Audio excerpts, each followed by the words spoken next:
Welcome to the Live the Experience podcast.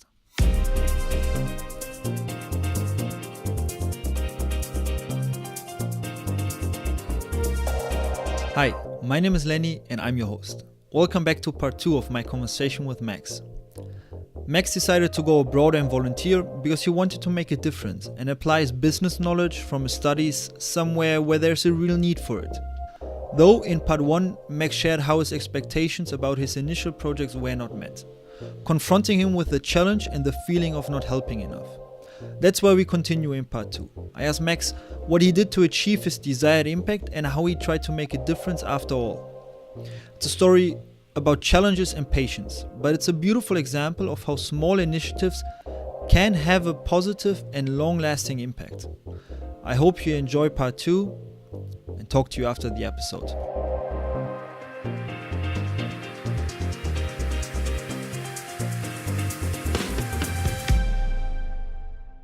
But then, how did you try to improve your situation? Or because at the beginning you were talking a little bit about, you briefly mentioned the impact you had and you believed that you had an impact.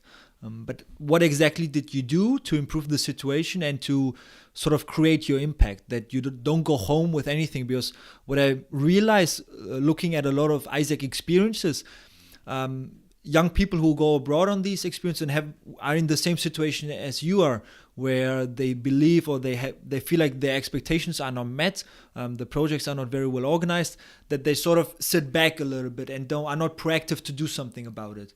How did you deal with this in this situation? Yeah, so that was also part of the reason why we went on an AIESEC experience instead of simply doing an internship or traveling without doing some meaningful work in our opinions, because we really wanted to have an impact, do something meaningful throughout the summer.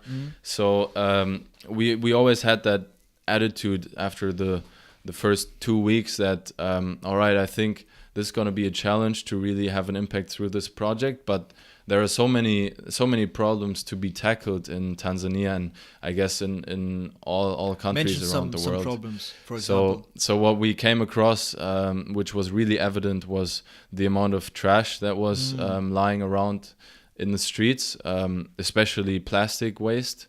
Was a big problem because it's obviously not biodegradable there, and there is no public waste collection. So we thought, man, this is really awful. Like children are playing with trash.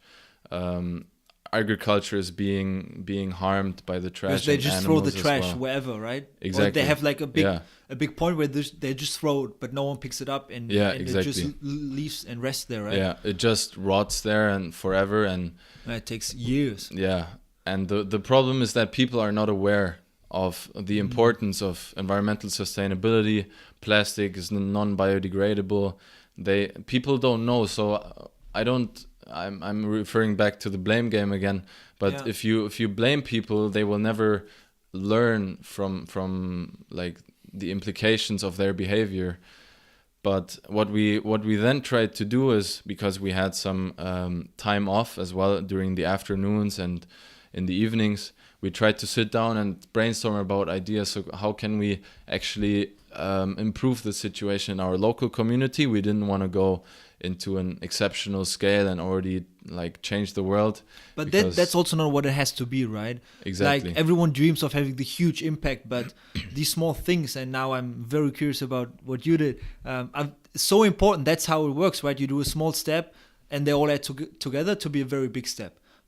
So how did you manage to empower the locals, empower your friends in this community to think about this sustainability and trash? Yeah, I think you mentioned it in a very nice way, that once you have the thought of trying to change the world, you become like a maniac somehow, that you want to do everything at once, and you can't reach it and then once. It doesn't work. Exactly. So how we started is we observed how current practices are. There was one school where they had like a stationary waste bin where trash was originally collected, but it was broken. So no one fixed it. No one fixed it. Yeah, that's also a problem.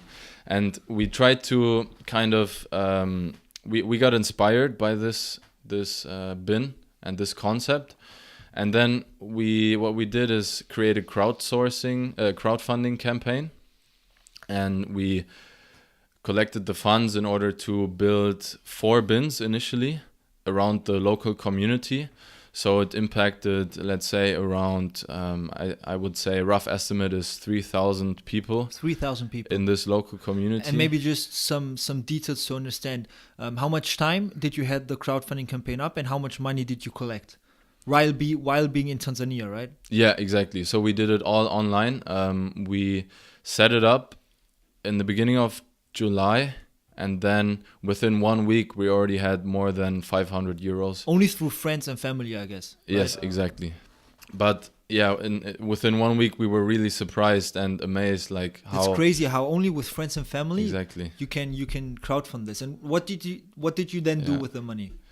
So then once we knew, okay, this is enough to start in the initial steps, we contacted a local welding guy, which we already knew from renting some motorbikes every once in a while. And he then, we talked to him about this, whether it's possible to build 4 bins within 1 or 2 weeks. And we trusted him because we knew he was a good guy and collaborated with the host of our house. And then we told him, okay, we want these bins with that size. And is it possible that you create everything from scratch within a week? So we can actually still install the bins once we're in Mwanza. Yeah. And yeah, we paid him once the bins were finished. And then this is how the project basically went on. And we talked to the local community leader as well. Yeah, let's connect it to your first point about talking about sort of feeling as a minority, and that the treatment by locals in some situations were not as expected. But then how did the collaboration with locals go after you set up this project and you approached them with the idea of, hey, let's solve this trash problem in this community? Yeah, that's a very good point. We also felt it there sometimes because, we didn't speak the language, and neither did the welding guy. His name is Omera, to give him a name. He was a very nice guy. Shout out to Omera. Exactly. He didn't speak any English, so we usually needed to go with a local guy in order to translate, and we had the host of our house, but sometimes he was also busy. And what I did in the meantime, also because our other project was not as expected, is that I learned some Swahili actually to know basic words and phrases and how to get across this message. I mean, an environmental project is quite difficult if you've only known the language for 2 weeks, but a lot of terms, yeah. Exactly, yeah. But did you feel that they were excited to work together with you? Yeah, I felt like they were excited because they've never worked with white people. I asked them, they've never worked with volunteers before, and because we wanted to give back to their own community where they live, they were very enthusiastic as well about the project, and they felt like, okay, these guys are pushing things and improving things and changing the way waste is managed in this community. So they were very receptive and also very collaborative in that sense. Yeah. Okay. Now I want to I want to mention our leadership qualities we have in AIESEC, and I want to ask you something about it. So we talked about empowering others, that you were able to communicate within this community, especially now with your new project, but also being a world citizen or solution orientated. And now I'm actually interested if you feel like that through this experience and thinking about these qualities, that you actually managed to get a step closer of being a responsible leader, what is essentially our goal. Leadership is at the core what we try to develop in youth, right? Do you think through this experience you actually got closer, or would you say you're a little bit indifferent, that you see some advantages, but you don't think that you get closer of being a responsible leader and taking some of these experiences back to your Netherlands and to your studies and what you do after your studies? I think when I look back at my experience, the project, which is called Trash Heroes, by the way, is something. I will link some information in the show notes. Yeah, that's very nice. So I think this really taught me a lot of things related to intercultural communication, trying to overcome challenges and always have this kind of growth mindset that you, instead of saying, oh shit, there's another challenge, how are we going to solve this? You try to see it as an opportunity to learn and grow, and you try to also overcome this challenge with others, and you're not only the lone survivor or the lone wolf, so to say, that tries to solve everything on his own, but it's more of like a collective effort that makes you grow. And it was a very fun experience. It's not only related to the result we had now, but also the journey that was very precious, because it taught us a lot of things about cultures and how to work with others, but also how to change things and not accept the status quo. And do you now, so now already some time passed since you came back, you went abroad in summer, and now we record the podcast in December, but December 2018. But you already see maybe some qualities you didn't have before your experience, and you gained throughout your experience, which you apply in your daily life, maybe in university, interacting with friends, or other projects you have going on maybe at the moment. Yeah, I think this is like a more subtle thing. So it's hard to pinpoint maybe like in which kind of situations I would apply these things. But I think when I reflect on what I've learned and what I'm confronted with here in the Netherlands at university especially, I think I'm much more interested and I'm much more interested in kind of local initiatives and grassroots initiatives that try to change the status quo and improve the world step by step. Small steps, right? Yeah, exactly. Small impact. Yeah, and also appreciate the international community we have here. For example, yesterday I met a guy from Ghana and also a guy from Tanzania who I actually talked to and shared experiences with and how to solve some problems which are really important for this world. Yeah. So now, what would be missing if you didn't go on that volunteering experience, or what would the project miss? Would the project miss something if you wouldn't have chosen to go to Tanzania? You mean Trash Heroes as a project? Your initiative. Yeah. But also, what would be missing if you wouldn't go on that experience for yourself, maybe? Yeah. I think Tanzania is a place that really makes you aware of how different life can be in another part of the world. I think there is, if you compare life in Tanzania of a person that is the same age as me with a person from Germany or the Netherlands, it's just every single aspect of life is different. It's food, it's transportation, it's education, it's culture in general, traditions, religion, everything is different. So I think because you, through traveling and through volunteering, you get to know cultures in a very intense way. It teaches you respect, tolerance, but also appreciation of diversity.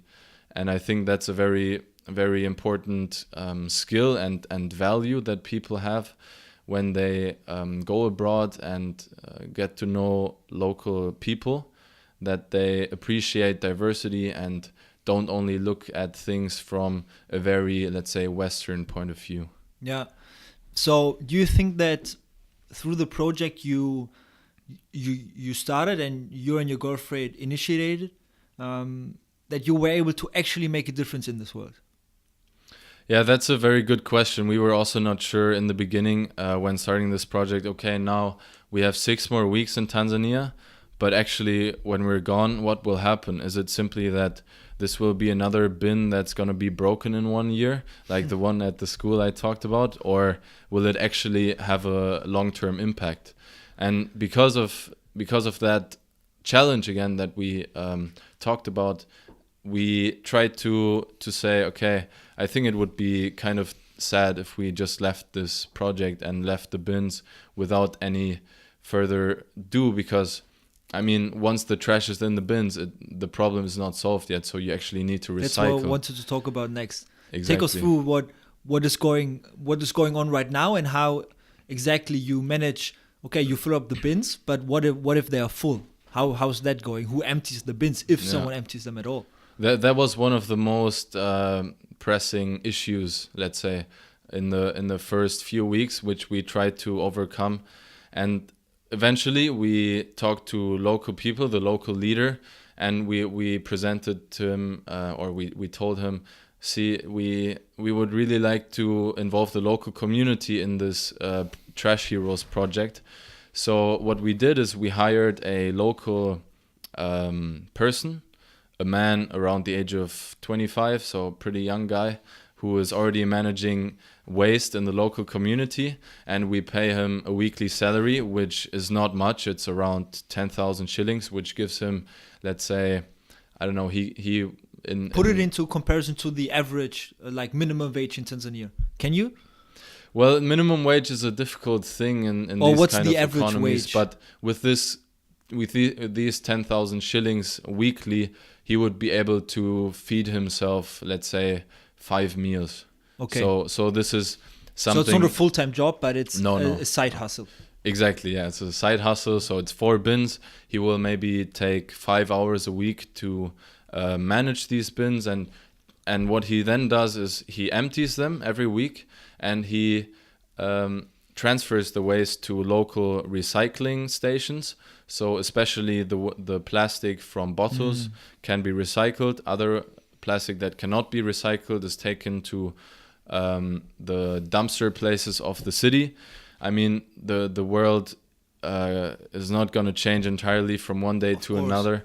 So it's still going to be burned, most of the waste. Because but then it's not in the community. It just lies around the community usually, right? Exactly, yeah. So at least for now, the solution is that plastic bottles are being recycled. Other plastic waste is being transferred to the actual recycling or burning facilities. And then you have a cleaner community. And in the future, I'm sure they will invest into more recycling activities and facilities as well. So this is one part, managing the waste, and the other part is actually education about environmental sustainability, managing waste, and also knowing how to recycle waste on a domestic level. Because if no one knows how to recycle waste, then our project will end up with all the waste of every single person in the community. So we also we attended local community meetings with, let's say, they're called local executives. You can see them kind of as tribe leaders, if you want to put it like that, and some attendants that were local citizens. And we tried to explain with the translator what our project is about, that we want to educate children in schools, which we're actually now doing because it's being run by a local student who is doing his master program in Mwanza. And he's a great guy. I don't know what we would do without him. He's putting a lot of effort into it. And we're having a very good collaboration. And the education, I think, is even more important than actually recycling all the waste. Yeah. So you try to solve the problems at its roots, right? With education. Exactly. And now, what's the future for Trash Heroes? Are you still working on it? That's a good question, actually. I am working on it. I mean, I have to finish my university degree here as well. Usual stuff. But actually, 2 weeks ago, we filed all the documents to the local authority in Mwanza to be registered as a national NGO. We should have the license this December. Crazy. Actually, yeah, we're insanely happy about the work that Joel is doing for us. Yeah. I mean, finance remains a bottleneck. It's always an issue to fund new bins, to fund the guy and pay his salary every week, and also fund educational activities in schools. So the state right now is that we're still looking for a solution to be financially sustainable. Yeah. And in January, the project will resume with educational activities in schools, which have already been done throughout October and November. and it's also now an AIESEC project. So people can actually go and be a volunteer in the project you started. Exactly. That's its current state. So I really encourage people who want to have a creative go input. to Tanzania and do Trash Heroes. Exactly.